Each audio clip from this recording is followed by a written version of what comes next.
ধর্ম যখন বিজ্ঞানকে বলে রাস্তা ছাড়ো, বিজ্ঞান কি রাস্তা ছেড়ে দেয়? পোপের ভয়ে দেশান্তরী হয়েছিলেন লিওনার্দো দা ভিঞ্চি।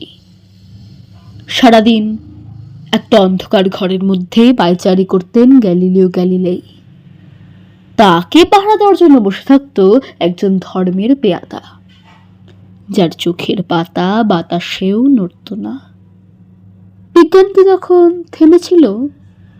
তীর্থের পাণ্ডাদের হই হই, তাদের লাল চোখ কি পেরেছিল পৃথিবীকে বেঞ্চের ওপর দাঁড় করিয়ে সূর্যকে তার চারদিকে ওঠবোস করাতে?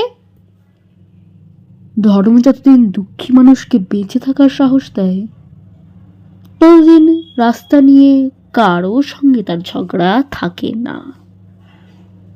রাস্তা কারো একার নয়, বরং তাকেই একদিন রাস্তা ছাড়তে হয়, যার স্পর্ধা আকাশ ছুঁয়ে যায়। বিজ্ঞান যখন প্রেমের গান ভুলে ভরাটে জল্লাদের পোশাকে গায়ে চাপায়, আর রাজনীতির বাদশারা পয়সা দিয়ে তার ইজ্জত কিনে নেয়, আর তার গলা থেকেও ধর্মের সারাদের মতোই কর্কশ সাথে শোনা যায় রাস্তা ছাড়াও নইলে। পৃথিবীর কালো সাদা হলুদ মানুষের গান, তাদের স্বপ্ন এক মুহূর্ত সেই চিৎকার শুনে থমকে তাকায়। তারপর যার যেদিকে রাস্তা, সেদিকে মুখ করে তার সামনে আরো সামনের দিকে এগিয়ে যায়।